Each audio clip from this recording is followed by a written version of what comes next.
ang mga alamat mula kay Brittany's. Kung bago kayo sa channel ko, don't forget to subscribe, hit the notification bell para sa maraming updates. Enjoy your watching Brittany's Official 8. Thank you guys, like and share. Magandang buhay sa aking mga taga-subaybay sa aking channel. Ayan, sa araw na ito, isa na namang kwento, maikling kwento at o alamat ang aking tatalakayin sa inyo. Salamat sa mga manonood at taga-subaybay ng aking channel. Ganito ko pasisimulan ang aking kwento na alamat ng mais. Ang alamat ng mais. Noong unang panahon, may isang mag-asawa na ikinabubuhay ay ang pagtatanim ng mga gulay. Ito ay kanilang binibinta at kung minsan ay kanila na rin kinakain. Ang mag-asawa ay biniyayaan ng isang magandang bata na anak na babae. Tinawag nila itong Maita. Ang bata ay may maganda, madulas at malambot na buhok. Kapag masisinaga ng araw ang buhok ni Maita ay naninilaw na parang ginto. Mahilig ang bata na mag-ayos sa sarili. Upang mapanatili nitong maganda at malambot ang buhok ay halos minuminuto nitong sinusuklay at inaayos ang buhok.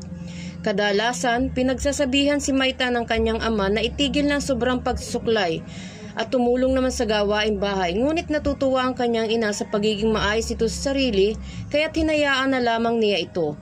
Bata pa naman daw si Maita. Magsasawa din ito sa kanyang buhok at balang araw ay tutulong din siya sa mga gawaing bahay.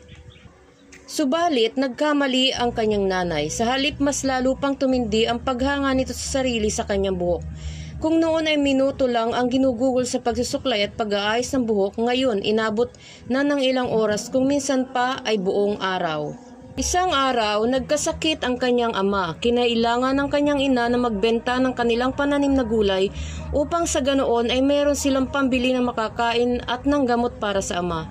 Mahigpit na pinagbilinan ng kanyang ina si Maita na gawin ang mga gawaing bahay. Pinagbili niyang magluto siya ng makakain at siguradong gabi na ito makakauwi mula sa bayan. Bantayan daw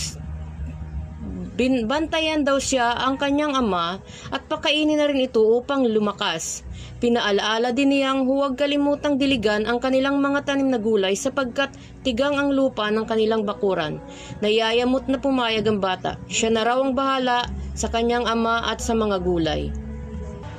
Umuumpisahan na sanang gawin ni Maita ang mga pinag-uutos ng kanyang ina nang siya ay mapadaan sa kanilang salamin at masulyapan ang kanyang buhok. Napatigil ito at kinuha ang kanyang suklay. Naisip ng bata na maaga pa. Mag-ayos daw muna siya ng kanyang buhok. Nagsuklay nga nang nagsuklay si Maita. Nawili ito at hindi napansin ang mga nagdaang oras.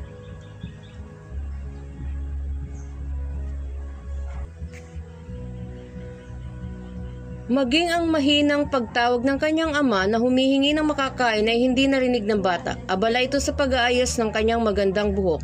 Lumubog na ang araw at dumating na ang ina ni Maita. Nagtaka ito nang makita ang kanilang mga pananim na gulay na natutuyo dahil hindi nadiligan. Buong maghapon, hinanap nito si Maita at nakita nga niya ang anak na abalang nagsusuklay sa harap ng salamin. Pinagalitan si Maita ng kanyang ina dahil wala naman itong nagawa sa mga pinagbilin sa kanya. Maging ang pakainin ng may sakit na ama ay hindi nagawa ni Maita. Mariing wika ng matanda sa bata na sana ay hindi numipis na lang ang kanyang buhok upang sa ganun ay hindi na niya ito pag-aksaya ng panahong suklayin. Bukas na bukas din ay papuputol na raw ng matanda ang buhok ni Maita. Umiyak at tumakbo palabas ang bata, ngunit hindi ito sinundan ng ina. Nagpunta ito sa kusina upang ipagluto ang asawang nanghihina sa gutom. Nang mahimasmasan sa galit ang ina ni Maita ay hinanap niya ang bata sa bakuran, ngunit hindi niya ito nakita. Ipinagtanong din niya ito sa mga kapitbahay, ngunit walang nakakita sa bata. Matagal na hinanap ng ina si Maita, subalit walang may alam kung nasaan ang bata. Isang umaga ay nagwawali sa may bakura ng ina nang may nakita itong bagong halaman na umusbong. Ito ay may mahabang dahon. Diniligan ito ng matanda. Makalipas ang ilang linggo ay nakabunga ang halaman. Nang pitasin at balatan ang bunga, nakita ng mag-asawa na ito ang butil na kulay dilaw. Ang bunga ay may maninipis ding buhok na ginintuan na ubod ng dulas at ganda. Naluha ang mag-asawa nang makita ang magandang buhok.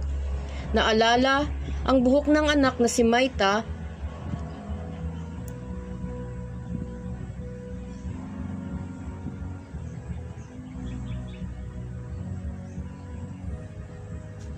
noon ding kadulas at kaganda. Naisip nilang parehas na marahil ito na nga ang nawawalang anak. Simula noon,